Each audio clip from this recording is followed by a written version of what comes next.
A week started with pain, might just end with hope.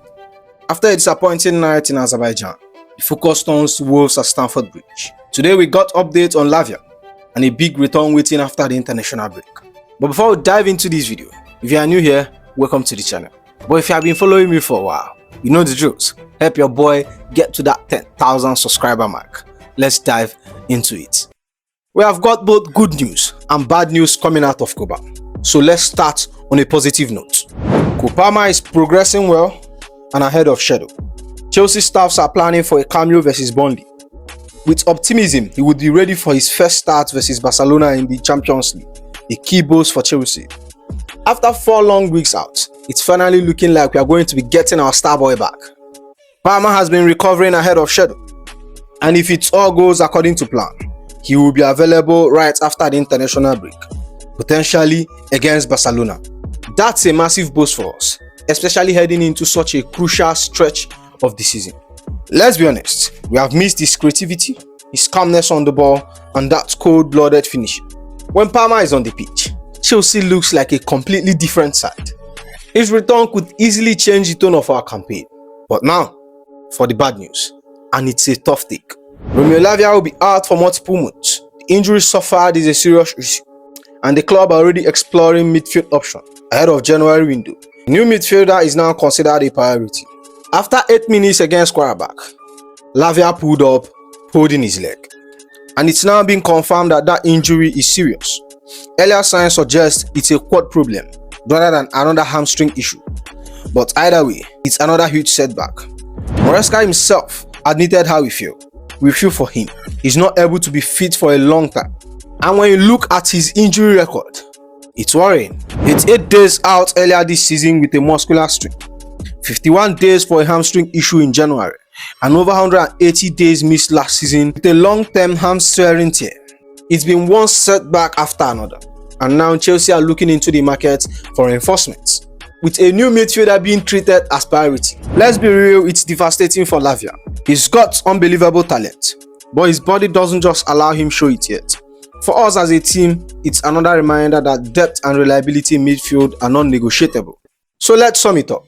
One huge positive, one massive blow.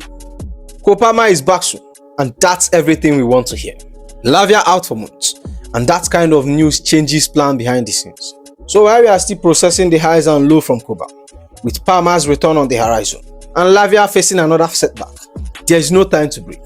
Because after that disappointing midweek in Champions League, Chelsea are back right in action. A baptism of fire for the Victor Pereira successor awaits on Saturday night, as Wolverhampton Wanderers comes to Stamford Bridge. The Wolves are wounded, bottom of the table and desperate. But these are games that can sting if you lose focus. For us, it's our response, reaction, setting things right after that 2-2 draw in Azerbaijan. Chelsea's form has been up and down lately. Big wins at Tottenham and Liverpool, but frustrating slip-up against Sunderland and Brighton. And then you look at Wolves, it's chaos. Just one win in their last 10 games. That chaotic 4-3 Carabao Cup tie against us, by the way. No Premier League wins in 9, 2 draw all season, bottom of the league with just 2 points. Pereira gone. The board finally pulled the plug after 10 winless league games. Right now, Wolves are being handled by youth coach James Collins and Richard Walker, while they are in search for a permanent manager. Gary O'Neill, yes, the same O'Neill they sacked, is reportedly in talks to make a return. So yeah, it's a mess over there, but we have been around long enough to know these games can turn tricky if you take them lightly. Now the question is, how do we respond after Qarabağ? How do we turn frustration into fire at Stamford Bridge? Historically, Chelsea just have the upper hand in this fixture. Out of 120 meetings, we have come out on top 47 times. Wolves have taken 43, and 30 has ended level. It's closer than you expect for a side that spent most of their modern era on opposite end of the table. But in recent years, we have mostly had their number. 4 wins in our last 5 meetings. The only blemish being that chaotic 4-2 defeat at Stamford Bridge back in February 2024. Since then, we have put them in their place. We beat them 4-3 in the League Cup just a few weeks ago, and that end-to-end thriller at Monolux. Before that, a comfortable 3-1 win at the Bridge in January 2025. and an absolute demolition 6-2 away in August 2024.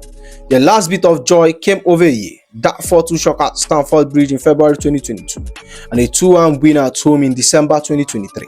So yes, Wolves has their moments, but make no mistake, lately this fixture belongs to Chelsea. Now let's talk about how we would line up against Wolves. Starting in goal, easy choice, Robert Sanchez. Say what you want, but he has been one of our best players this season, composed, sharp and consistently saving us when the backline loses focus. And at right back, I'm going with Malo Gusto.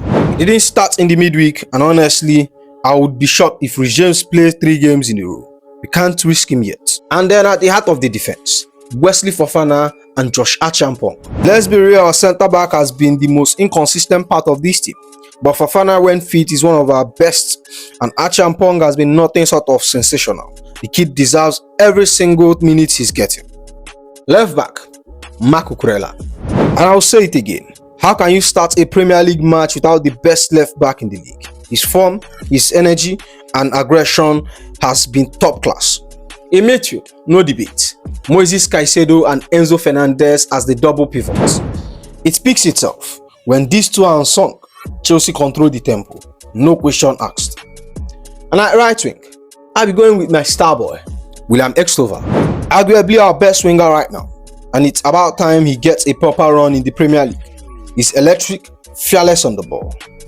Left wing, I'll be going with Alejandro Garnacho. Scored in the midweek, full of energy, and we need some of that spark against Wolves. And in the number 10 row, Joao Pedro. He brings creativity, link-up play, the perfect bridge between midfield and attack. And up front, it's Leon Delap leading the line. He's been working hard, pressing well, and I'm backing him to finally get that goal.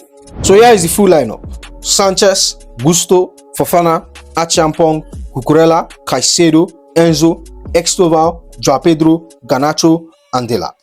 We're at home under the lights, with a point to prove after that frustrating night in Europe. So I'm calling it a Chelsea 3, Wolves nil. That's the end of the video, my friend. So make sure you like the video, subscribe to the channel, and I'll see you in the next one. Gobi.